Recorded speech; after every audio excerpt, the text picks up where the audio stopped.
Hello guys, क्या हाल चाल। बढ़िया एकदम। मैं मेहुल शर्मा आपका स्वागत करता हूं आपके अपने ही YouTube channel chemistry with Mehul में। तो उम्मीद करता हूं आप सब बढ़िया होंगे और आप सभी ने मेरी पिछली वीडियो देखी होगी जिसके अंदर हमने इक्विलिब्रियम को शुरू किया था। हमने इक्विलिब्रियम का इंट्रोडक्शन जाना था, उसके बाद हमने देखा था इक्विलिब्रियम के कुछ इक्विलिब्रियम के कुछ प्रॉपर्टीज़ के बारे में, कुछ कैरेक्टरिस्टिक्स के बारे में। आज हम बात करेंगे काफ़ी इम्पॉर्टेंट टॉपिक, बहुत ज़्यादा इम्पॉर्टेंट टॉपिक के बारे में बात करेंगे जिसका नाम है law of active mass. Law of active mass. जानता हूँ थोड़ी सी वीडियो लेट हो रही है, इसीलिए क्योंकि ना मेरे भी कॉलेज के अंदर इस वक्त थोड़े से एग्ज़ाम चल रहे हैं, तो इसके कारण थोड़ा सा मुझे भी अपना तैयारी करने में टाइम लगता है। इसलिए फिर मैं भी थोड़ा सा अपनी वीडियो के ऊपर, ठीक है, जब टाइम मिलता है तो मैं पक्का आपके लिए वीडियो बना रहा हूँ, ठीक है। तो चलिए आज बात करते हैं लॉ ऑफ एक्टिव मास का मतलब क्या है। तो काफ़ी इम्पॉर्टेंट है ये, इसके ऊपर बात करें लॉ ऑफ एक्टिव मास के ऊपर। तो देखिए, अपने दो केमिस्ट थे जिनका नाम था गुल्डबर्ग एंड वेग, जिन्होंने लॉ ऑफ एक्टिव मास की खोज करी थी, ठीक है। इन्होंने ही लॉ ऑफ एक्टिव मास की क्या करी थी, खोज करी थी। तो इन्होंने इसमें क्या बोला, क्या किया, आइए बात करते हैं। तो देखिए मेरे पास यहाँ पे एक केमिकल रिएक्शन है। जैसे मैं बात करूं A plus B form and dissociate into C plus D। ये मेरे पास एक केमिकल रिएक्शन है, A plus B form and dissociate C plus D। देखिए इसका मतलब क्या है। अगर मैं इसको लॉ ऑफ एक्टिव मास के टर्म में समझूं तो देखिए मैं इसको यहाँ पे ऐसा बोल सकता हूं कि देखिए फॉरवर्ड रिएक्शन,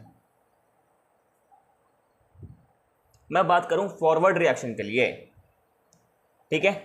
अगर मैं फॉरवर्ड रिएक्शन के लिए बात करूं तो मैं रेट ऑफ फॉरवर्ड रिएक्शन को क्या लिखूंगा,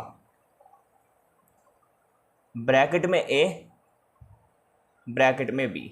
ये डायरेक्टली प्रोपोर्शनल है ब्रैकेट में और ब्रैकेट के B में। अब ये ब्रैकेट जो है, इस ब्रैकेट का मतलब क्या है। ये जो ब्रैकेट है ना, इस ब्रैकेट का मतलब ही है एक्टिव मास। अब इस टर्म को समझते हैं, एक्टिव मास का मतलब क्या हुआ यहाँ पे। देखिए थोड़ा ध्यान से समझिएगा एक्टिव मास के ऊपर।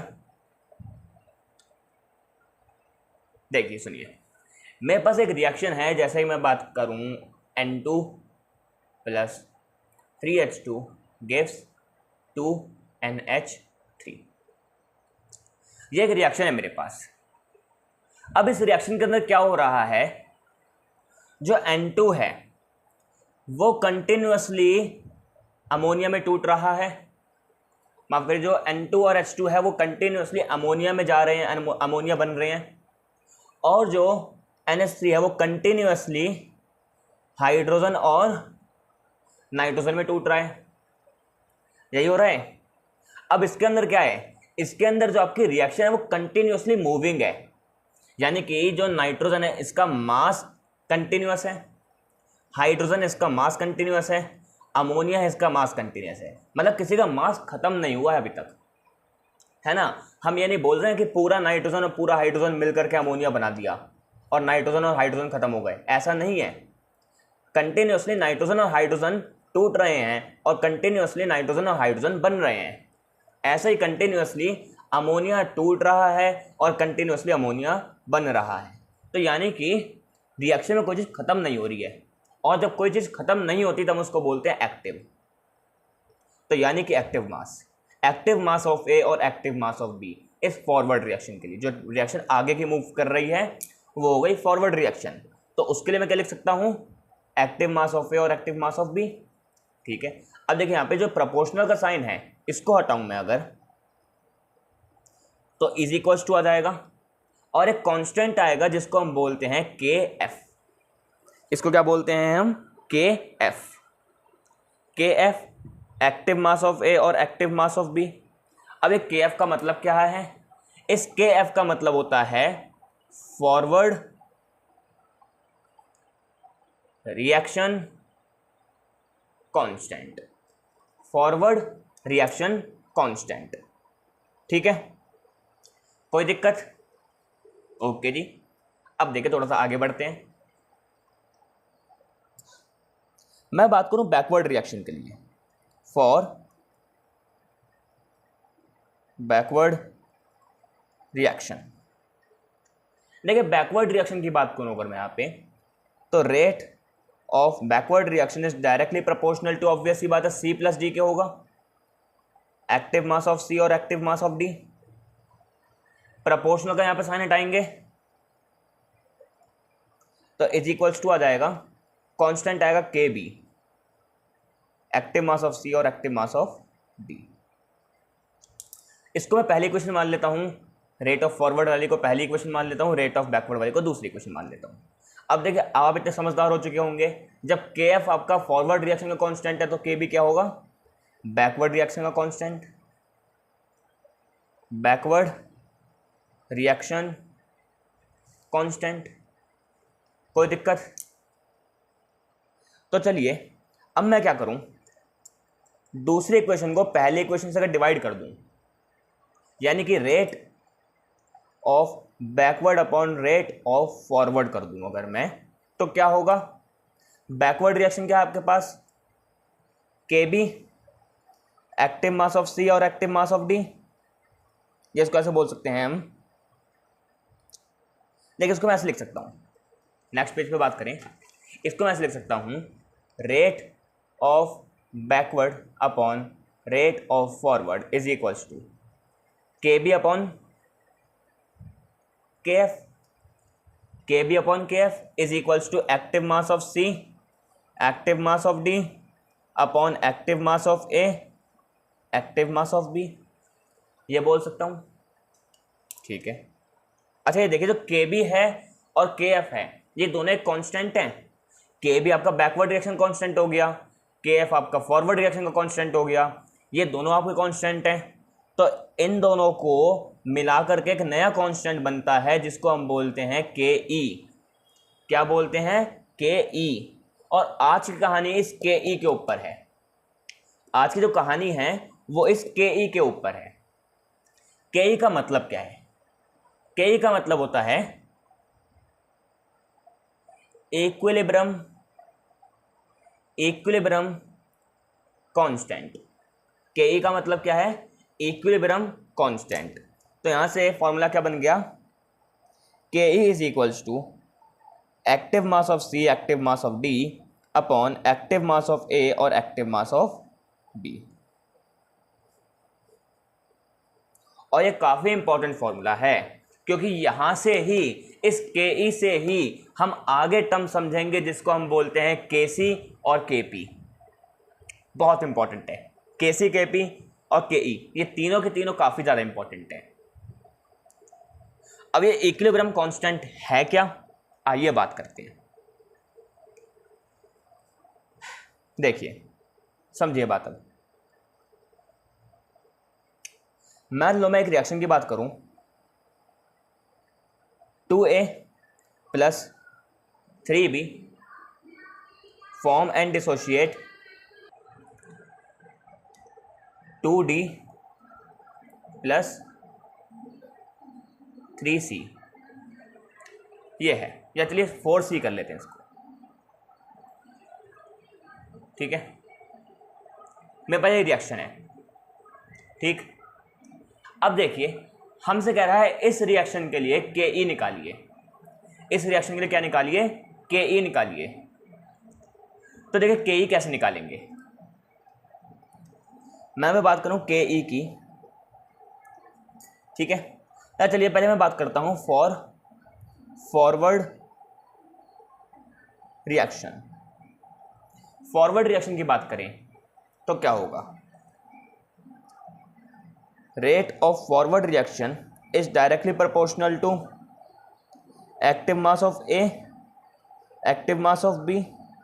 अच्छा एक चीज़ देखिए, अब जो ए है आपका, ए के पास स्टीशियोमेट्री क्या है, ए की स्टीशियोमेट्री क्या है 2, तो यहाँ पे हम ऊपर लगा देंगे पावर में, जो स्टीशियोमेट्री होगी वो ऊपर लग जाएगी एज अ पावर। बी की स्टीशियोमेट्री क्या है 3, तो हमें बन जाएगी बी की पावर 3।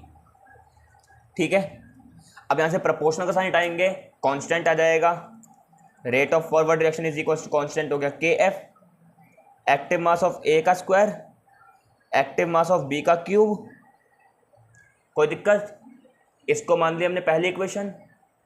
बात करें अब यहाँ पे rate of backward reaction is directly proportional to active mass of C, जिसकी स्टीशियोमेट्री है 4, एक्टिव मास ऑफ डी जिसकी स्टीशियोमेट्री है 2। प्रोपोर्शनल का साइन हटाएंगे, कांस्टेंट आ जाएगा आपका के बी, सी की पावर 4 और डी की पावर 2। कोई दिक्कत? अब क्या करेंगे, rate of backward reaction upon rate of forward reaction, यानी कि के B upon K F is equals to सी की पावर 4, डी की पावर 2 अपॉन ए की पावर 2 और बी की पावर 3। के बी और के एफ को हम क्या बोलते हैं, के ई।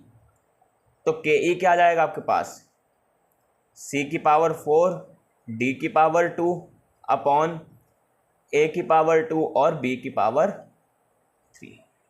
ये अब यहाँ पे अगर आपको कंसंट्रेशंस गिवन हो कि मान लो आपको कह रहा है कि सी की कंसंट्रेशन आपके पास है 2 मोलर, डी की कंसंट्रेशन है 1 मोलर, ए की कंसंट्रेशन है 4 मोलर और बी की कंसंट्रेशन है 2 मोलर, तो अब यहाँ से के ई निकालना आसान हो जाएगा। खाली आप यहाँ पे कंसंट्रेशन पुट कर देंगे, आपका आंसर आ जाएगा। ठीक है, पर हाँ ये इतना बड़ा स्टेप करने की जरूरत नहीं है आपको। देखिए आपको एक तरीका, एक आपको एग्जाम्पल और देते हैं। ठीक है, एक एग्जाम्पल की और बात करते हैं। इस बार हम एक रिएक्शन को लेकर चलते हैं। यहाँ पे हम रिएक्शन वही अपनी जो स्टैंडर्ड रिएक्शन की बात करते हैं हम हमेशा, N2 plus 3H2 dissociate and form 2NH3। तो देखिए हमसे कह रहा है इस रिएक्शन के लिए निकालिए KE। तो देखिए KE का फॉर्मूला क्या है, concentration of C concentration of D upon concentration of A concentration of B। आप इसको ऐसे भी बोल सकते हैं या फिर आप इसको ऐसे बोल सकते हैं, देखिए C और D क्या था, ये जो रिएक्शन है मेरे पास इसके अंदर C और D क्या है, प्रोडक्ट है, और A और B क्या है, रिएक्टेंट है। तो मैं इसको ऐसे बोल सकता हूं, KE का फॉर्मूला क्या हो गया, active mass of product upon active mass of reactant. ये भी बोल सकता हूं मैं, C और D क्या है आपका प्रोडक्ट, A और B क्या है रिएक्टेंट, तो ये भी बोल सकता हूं। तो देखिए प्रोडक्ट क्या है, NH3 NH3 की स्टीशियोमेट्री 2 तो आ जाएगी ऊपर, अपॉन में रिएक्टेंट क्या है, नाइट्रोजन। अच्छा यहाँ पे ये तो 2 है, ये ऊपर नहीं आएगा, क्यों, क्योंकि तो आपके पास क्या है, नाइट्रोजन के एटम हैं। ठीक है ना, आपके पास ये नाइट्रोजन के एटम हैं। ठीक है, मॉलिक्यूल्स आपने लिया है नाइट्रोजन के कितने, 2 मॉलिक्यूल या 2 एटम। पर अगर यहाँ पर आपको नंबर ऑफ मोल्स गिवन हो, स्टीशियोमेट्री गिवन हो नंबर ऑफ मोल्स, तो वो आएगी पावर के अंदर। ठीक है, जैसे H2 है, अब H2 की पावर क्या है आपके पास, 3। तो ये हो गया आपका KE इस पर्टिकुलर रिएक्शन के लिए। अब यहां पे आपको कंसंट्रेशन गिवन हो तो आप यहां पे वैल्यू निकाल सकते हैं। ठीक है, तो ये कहानी आपकी इक्विलिब्रियम कांस्टेंट की। बात समझ आती है यहां तक, कोई दिक्कत? ठीक है, अब देखिए मैं यहां पे बात करूं किसकी, मैं यहां पे बात करूंगा अब KE के बारे में ही, थोड़ी सी इक्विलिब्रियम कांस्टेंट के बारे में ही, कि इक्विलिब्रियम कांस्टेंट को हम कैसे कैसे डिनोट कर सकते हैं, इक्विलिब्रियम कांस्टेंट को हम कैसे कैसे डिनोट और कर सकते हैं। तो आइए इसके ऊपर बात करते हैं। मैं कंसंट्रेशन या KE की बात करूं, इक्विलिब्रियम कांस्टेंट की बात करूं, तो इसको मैं दो और टर्म में क्या कर सकता हूं, कैलकुलेट कर सकता हूं। एक तो मैं करूंगा इसको मोलैरिटी की टर्म में, एक मैं करूंगा इसको पार्शियल प्रेशर की टर्म में। पार्शियल प्रेशर को आप प्रेशर बोल लीजिए, ठीक है, pressure of a gas, pressure of a gas, ठीक है, partial pressure of a gas, molarity. तो दो तरीके से इसको डिनोट करूंगा। मोलैरिटी को मैं कंसंट्रेशन बोलता हूं, मोलैरिटी को क्या बोल रहा हूं मैं, कंसंट्रेशन। तो यानी कि एक तो कंसंट्रेशन के ऊपर कैलकुलेट कर सकता हूं मैं के ई को, और एक मैं किसके बेसिस पे डिनोट कर सकता हूं, प्रेशर के टर्म पे डिनोट कर सकता हूं। अब कैसे करेंगे और क्यों करेंगे और क्या करेंगे, चलिए बात करते हैं। ये समझ आ गए, जो के ई है इक्विलिब्रियम कांस्टेंट है, इसको मैं मोलैरिटी यानी कंसंट्रेशन से डिनोट कर सकता हूं, प्रेशर से डिनोट कर सकता हूं। कैसे करेंगे चलिए बात करते हैं। मैं पहले यहां पे बात करूं मोलैरिटी के लिए,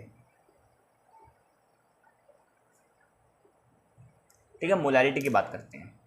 अच्छा, मोलैरिटी का फॉर्मूला क्या है, number of moles upon volume, number of moles upon volume, ठीक है।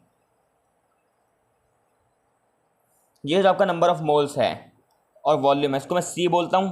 सी बोले तो कंसंट्रेशन,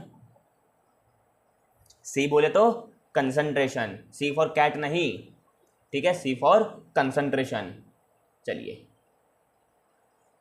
तो यहां से मैं बोल सकता हूं जो मोलैरिटी है वो डायरेक्टली प्रोपोर्शनल है किसके, कंसंट्रेशन के, ठीक है। मोलैरिटी जो है डायरेक्टली प्रोपोर्शनल है कंसंट्रेशन के लिए।